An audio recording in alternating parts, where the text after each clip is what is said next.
THORChain have managed to create a system where you can buy crypto with fiat without KYC or AML. So THORChain is a decentralized... With fiat money? With fiat money. So it's a decentralized way of onboarding people into crypto. And I'm just like, I saw this tweet and I replied like, how? How do you do that? Makes no sense to me whatsoever. But whatever it is. So THORChain, yeah, it's a RUNE. RUNE is the ticker symbol. And I saw this tweet was from Eric Voorhees. I'm sorry that I'm actually just like giving you some homework to go and look. But if you want to look more into it, Eric Voorhees tweeted this within the last 2 days. And I mean, it's fantastic. If we can have more things like that, everything must be decentralized. We need to decentralize money. We need to decentralize markets. We need to decentralize YouTube. Sorry, YouTube. We need to decentralize Amazon. Everything needs to be decentralized. And back in the day, it was like the Wild West of crypto. And like you could just transfer money into an exchange. Yeah, and buy, and it was nothing. It was just so easy. And everyone's like, oh, this crypto is rubbish because like you have to do all this stuff, and I don't like it. It's like, that's not crypto. That's the government. Such a pain. Anything to say about that, Lawrence? I think that I don't know why they choose some things to creep on and some things, because the constant creep of regulation, just like hacking away at the shins of crypto. So yeah, I think I probably should explain about the whole THORChain thing. So, yeah, go on. So THORChain is a very interesting crypto because, as I was explaining in the last podcast, you have decentralized exchanges where you can trade between cryptos. So if you want to get into Bitcoin, you want to buy some Bitcoin or Ethereum or anything else with your fiat money, your pounds or your dollars, you have to make an account with an exchange. And then you have to transfer your money in and then buy it. And it's a very, as I was describing earlier, it's a very laborious process. It's annoying, to say the least. But once you're into crypto, you can shoot it around here, there. Well, whenever you kind of send it to an exchange, you might get stuck there. Oh, we've got a wait period here, and you've got to add an address and get it approved. But then once you're out of that and you get onto decentralized exchanges, you're just whizzing money around everywhere without an issue. It's brilliant. And I think if you're into crypto and you haven't been using decentralized exchanges, then you really need to get your behind in gear. You can't really imagine what it's like. It's like, until you do it, you know, for me, even though I've been in Bitcoin for quite a while, like I only really got into DeFi and stuff in the last 18 months. And I was just like, wow, like it's so good. It's so free. And like you can earn great yields on it. But the problem is that, so you kind of have like these walled gardens. So like, let's say you buy like Ethereum, and then you send that to like an Ethereum decentralized exchange, and you can trade it between like all sorts of Ethereum tokens, like tokens that have been made on the Ethereum network. So this smart contracts network. And then you also get bridged tokens. So like you have wrapped Bitcoin. So you can send your Bitcoin into a smart contract on the Ethereum network, and it kind of locks it up. So the Bitcoin then doesn't move. But then you have basically like a fake Bitcoin. It's called a wrapped Bitcoin. And then you can send that everywhere.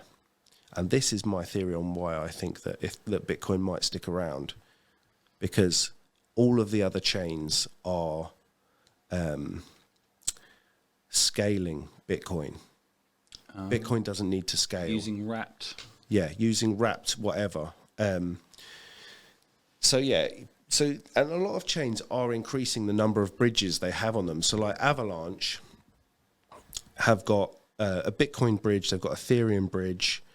I'm not actually sure if they've got much else. And it's one of these things that I wish they would get into and get more bridges so that you can send other network coins directly to it. So it's like Phantom. You can. So Phantom is a very good one. Like Phantom has got you can bridge all sorts of different things. Not just that, you can actually bridge like native tokens. So tokens on the Avalanche network, you can then bridge into the Phantom network. But you can't just send everything to everything. That's the kind of thing. The thing is, we are trending in the direction that one day soon, in my opinion, you will be able to send everything to everything. The difference with THORChain is that you can send Bitcoin to a decentralized exchange on the THORChain network, for example, THORSwap. And you can earn money on your Bitcoin, and it's not a wrapped Bitcoin. It is a native Bitcoin, and you earn yields in Bitcoin. On what? Sorry. On THORSwap, which is an exchange. There's a couple of exchanges. I don't know the names of the other exchanges, but you can earn Bitcoin on your native Bitcoin by transferring it into THORSwap. The thing is that you don't even transfer it. So when you're on THORSwap, you've got basically wallets of every different type of cryptocurrency, and you are swapping directly from one into the other.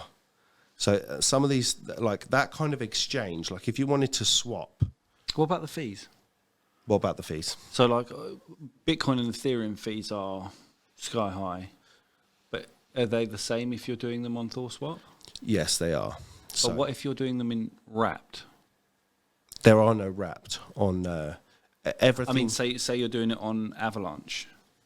Can you move and buy and swap in wrapped Ethereum without paying humongous fees?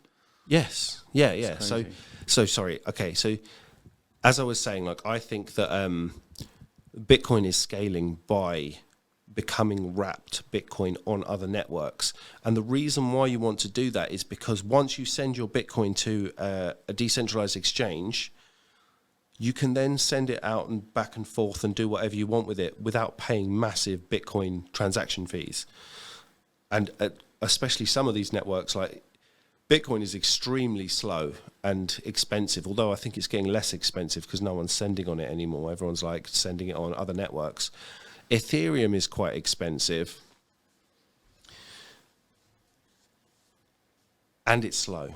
So I think Ethereum has a 2.5 minute, 2 minute 30 confirmation. Not confirmation, block. That's how often the blocks come, which obviously varies, but that's still that's quite a long time. So whereas Avalanche is instant finality, I think that the thing is with Phantom is I never learned that much about it. I've used Phantom a fair amount, but and it seems like a pretty good crypto, a good smart contracts platform, but it seems like instant finality to me. But all of these other ones like Solana, Elrond, Polkadot, Cardano, I don't even know if Cardano actually have tokens on their platform yet. It might still not have been released. But these are all like instant finality transactions now. And Ethereum, it's like you're getting clogged in the system. It's costing you a lot of money. But then you can send your Ethereum to another network, wrap it, and then you can send it around. You can earn on it, and you know it's all instant, and you don't have to. And then you only pay the fee when you go back into the Ethereum network. Yeah. So with THORChain, all of it is native. So let's say that you swap Bitcoin into Ethereum. You have to pay the relevant fees. And I'm not exactly sure how this works, but I think that actually means a Bitcoin and an Ethereum fee. No, it must just be, I don't know. Anyway, it's all native and you do have to pay fees from those native coins. But at the same time, it means that you can earn yield on your Bitcoin. This has never been done before until THORChain. Oh, really? Yeah, THORChain has just gone live as well on their like main net. I think they were the Chaos net or something like that. When's before. Just? Like the other day. Oh, crazy. Yeah. I mean, that's pretty big, isn't it? It is big, and that's why it's huge. It had a little bit of a pump recently, but it was basically working exactly as you'd expect. Like there's no change apart from the officiality of saying we are now officially on the mainnet. So at least I think, Anyway, it's a shame that we started this podcast with on such a kind of negative note.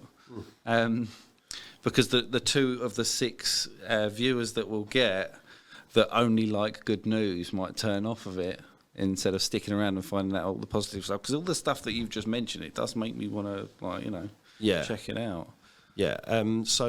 But the fact that you could do that is it means that, for example, like through THORChain, let's say you want Bitcoin and I've only got Ethereum. I could send you Ethereum and you would receive Bitcoin. That's crazy. It is crazy. But now and it's the only crypto that does this. So, and that's why. Is it going to look like a game? Because the one thing that I really don't like about some of these DeFi platforms is they look like a child's game, and the functionality is amazing. You couldn't ask for more. They are simple and they are efficient and they work really well, but they literally dress them up like child's games. Like on the Phantom Network, Spooky Swap has got to be the worst for it. Yeah. And then Trader Joe looks like a little Game Boy game. Do you know what I mean? Yeah. But that kind of makes me think, like, are we thinking that because the banks love to make themselves look so official and above you and regal? Yeah, we are trustworthy. They have to convince you of their trustworthiness, don't they? Whereas like Ethereum and Avalanche and everything else, they don't have to convince you. It's like you can check out the code. I'd love to ask someone on these DeFi teams, and just be like, why is it that you have built them up to look like a kid's game? A decision's been made at some point to make them look like a kid's game, and I'd love to know why. Well, I'm not sure why, but all I know is that I have seen ones that look a lot more professional, and they're not popular. They're not popular. Oh, it's like everything's becoming a cartoon these days. It seems like we're being like everything's being softened into like a cartoon these days. But yeah, there's billions of dollars worth of assets being traded back and forth on these platforms, and it literally looks like a Game Boy game, except better. It's very sleek design. Like, it does look a bit funny, the fact that it's got these kind of cartoonish characters on it. It's my only gripe with them, because they function so well. Yeah, it makes you wonder, are they doing themselves a favour in terms of their adoption? But apparently they are. So yeah. But as going back to the THORChain thing, so not only have you got this native to native like swapping, and you can actually earn yield on your Bitcoin. Again, you can earn yield on your Bitcoin that has not been possible up until now. Like, you can stake it risk free, and you can earn. It's gone down a bit now, but I think it's like 12%. So if you've got a massive stack of Bitcoin, you can actually earn money on your Bitcoin. That's massive. It's huge. But now they've managed to create a system where you can buy crypto with fiat. And I'm just like, mind blown. I'd love to know how that works. I know. Like, I'd love to do it, sure. Who am I want to know how it works more. Who am I trusting? I don't know. It can't be decentralized, I'm sure. I asked the question on Twitter, how does it work? And then I just sat there going, how? Doesn't make sense to me. Unless they mean you have to go meet someone and give them some cash, and then they send it to you. So even then, that's kind of not reliable. Do some research on THORChain, and that is why I said do some research. I didn't say buy it. But I hold some, and I'm not a financial advisor, and I lose money all the time. So you make money all the time. I make money sometimes. I lose money all the time. But yeah, that's why I'd say do some research on THORChain and learn about it. It is the only one that does what it is currently doing, and therefore it has a unique value proposition. A unique value proposition that it is proposing to the rest of the whole crypto market, and that's why I think it's a very interesting crypto.